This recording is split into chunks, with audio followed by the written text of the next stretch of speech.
Bonne fête d'indépendance à tous et à toutes là-bas au Gabon. Et je remercie aussi le bon Dieu pour la liberté de l'adorer au sein d'une église locale, non seulement au Gabon, mais dans plusieurs pays du monde. Et aujourd'hui, c'est le 17 août 2020 et Dieu a mis en moi un message précis, important, au point qui va avec l'heure actuelle. Le message est ceci: comme tes jours, ainsi sera ta force. Comme tes jours, ainsi sera ta force. Et le verset clé est Deutéronome, chapitre 33, verset 25. Lisons maintenant ensemble la parole de Dieu. Tes verrous seront de fer et de reins, et ton repos durera autant que tes jours. Je reprends. Tes verrous seront de fer et de reins, et ton repos durera autant que tes jours. Déjà, en ce moment, il y a plusieurs chrétiens et plusieurs chrétiennes qui sont maintenant affaiblis, qui manquent de force, non seulement spirituelle, et déjà là même, la force spirituelle est d'une importance capitale. Mais ces personnes aussi manquent de force physique, de force morale, de force mentale. Mais en tant qu'enfants de Dieu, nous servons un Dieu puissant, un Dieu bon et un Dieu réel. Nous servons un Dieu puissant, un Dieu bon et un Dieu réel. Dans ses écrits, la parole de Dieu, la Bible parle d'un seul, vrai et véritable Dieu. Les autres dieux sont de faux dieux avec petit d. Mais le Dieu d'Abraham, le Dieu d'Isaac, le Dieu de Jacob est l'unique véritable Dieu, le Créateur. Alors, en tant qu'enfant de Dieu, en tant que chrétien né de nouveau, nous avons toutes les raisons du monde d'être ancrés dans la force d'être fort spirituellement, mentalement, moralement, mais aussi par la grâce de Dieu, physiquement. Amen. Amen. En introduction, nous allons voir ceci. Ta force égalera tes jours lorsque le Saint-Esprit a le monopole de toi. Lorsque tu deviens et restes un gagneur d'âme, en d'autres termes, un pêcheur d'âme. Lorsque tu t'efforces de vivre une vie juste et lorsque tu réponds favorablement à l'appel de Dieu à la séparation, à la séparation. Sans plus tarder, nous allons débuter avec le tout premier point. Ta force égalera tes jours lorsque le Saint-Esprit a le monopole de toi. Lorsque le Saint-Esprit a la possession de ta personne entière, lorsque ton être entier est dans l'emprise du Saint-Esprit, est dans la gouvernance du Saint-Esprit. Tiret, ta force, je le répète, parce que c'est un point très important.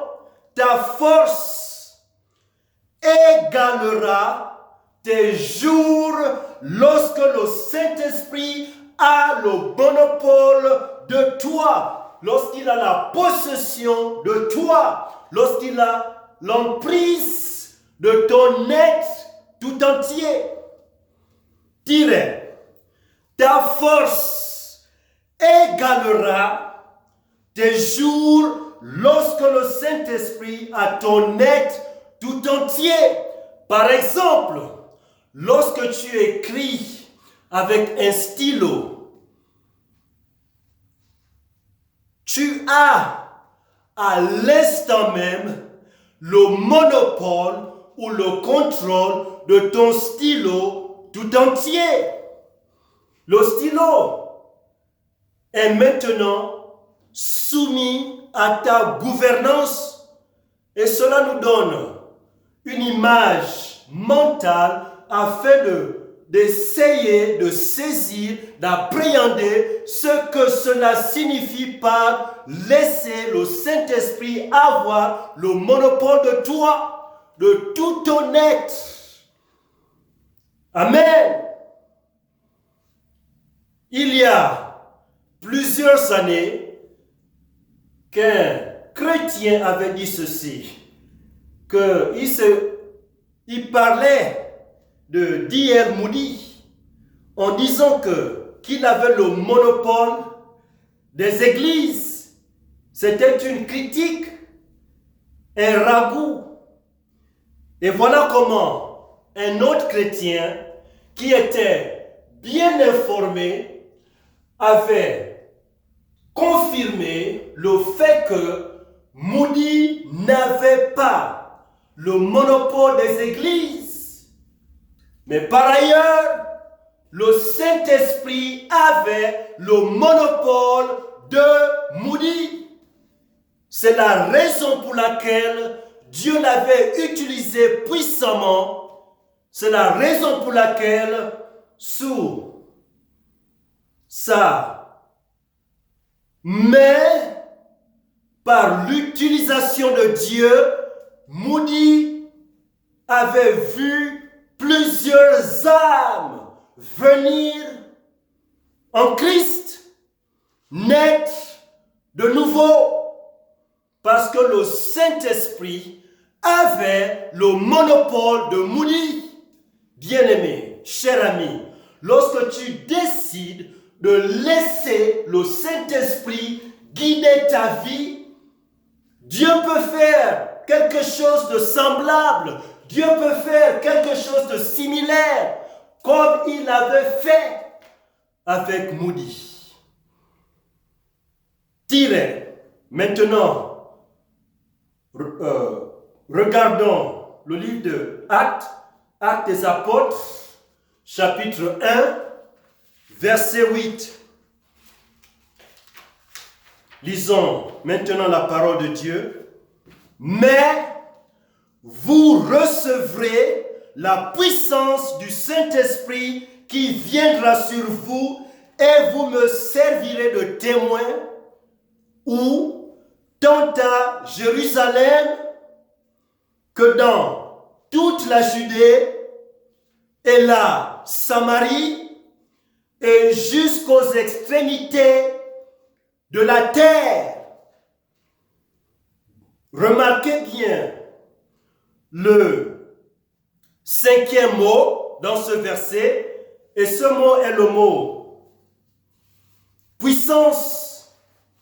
C'est le mot puissance, et cela est synonyme au mot dynamite.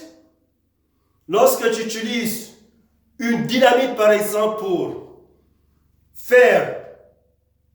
pour créer de l'espace dans une forêt, tu mets la dynamite à cet endroit, tu l'allumes et après quelques instants, tout s'éparpillera, tout s'en ira, il n'y aura plus rien dans cet endroit. Pourquoi? À cause de l'effet de la dynamite.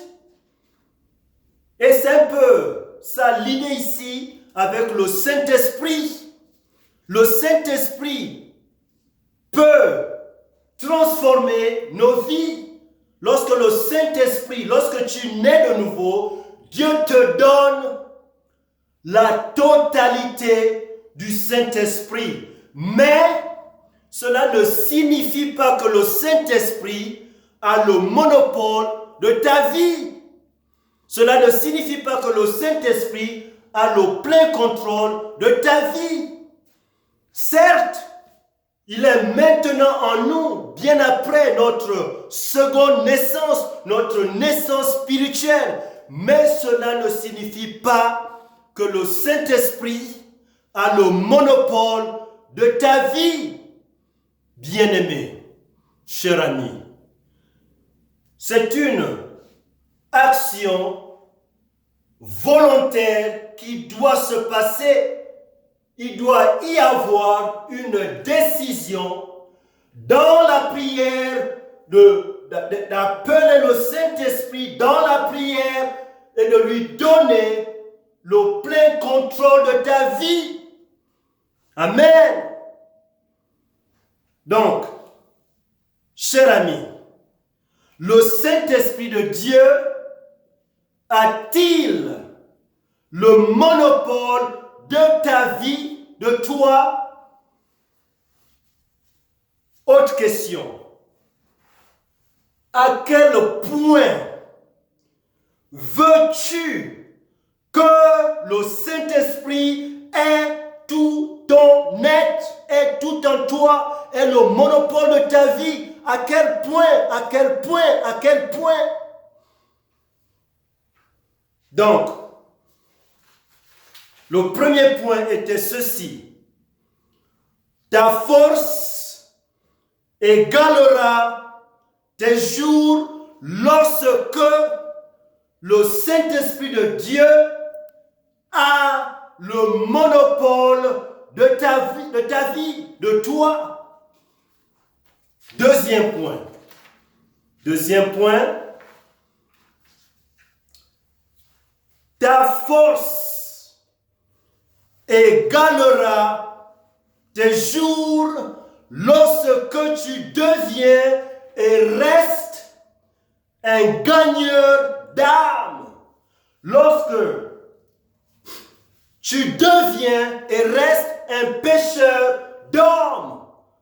Bien avant son départ, son retour dans les cieux, Jésus-Christ avait laissé la grande commission à l'église locale. Par conséquent, Jésus-Christ avait laissé la grande commission du gagnage d'âme aux chrétiens. Si tu es déjà né de nouveau, cela te concerne. Jésus-Christ avait aussi parlé de toi parce que la grande commission est donnée aux chrétiens nés de nouveau. Amen. Ta force égalera tes jours lorsque tu deviens et restes un véritable gagneur d'âme. Lorsque tu deviens et restes un véritable pécheur d'âme. Amen. Rappelez-vous, rappelle-toi, bien-aimé, cher ami, lorsque tu nais de nouveau, Dieu te donne la totalité du Saint-Esprit. Mais être rempli du Saint-Esprit ou encore le remplissage du Saint-Esprit dans ta vie est une autre chose. Est une autre chose.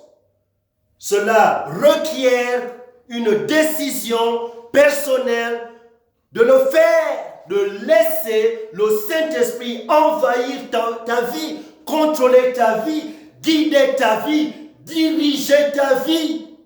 Amen. L'évangile, amen, est la puissance, selon Romains chapitre 1, verset 16. L'évangile est quoi? La puissance de Dieu pour le salut de tous ceux qui croient en Jésus-Christ. En Jésus-Christ. En Jésus-Christ. Regardons maintenant Romains chapitre 1, verset 16. Lisons ensemble. Car je n'ai point honte de l'évangile de Christ, car c'est la puissance de Dieu pour le salut de tous ceux qui croient. Amen. Du juif d'abord et du grec ensuite. Au moment où ces écrits avaient eu naissance, il y avait une très grande communauté des Juifs, mais aussi des Grecs. Alors, lorsque Dieu utilise le mot grec ici, il veut tout simplement parler des non-juifs. Et cela te concerne. Si tu n'es pas israélien, si tu n'es pas juif, alors tu es non-juif. Donc le salut est pour tous et toutes dans le monde. Dans le monde, tous et toutes dans le monde. Dieu a préparé le salut pour nous tous dans le monde. Amen. Continuons alors,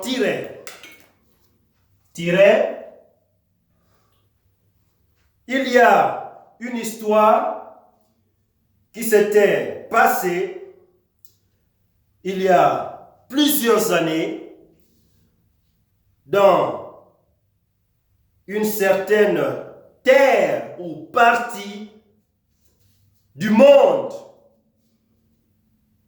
Lorsque les indigènes, après le départ du missionnaire, donc le missionnaire qui était allé là-bas, avait travaillé ou œuvré pour le Seigneur, et après sa mort, les indigènes avaient déclaré une plaque érigée en son nom.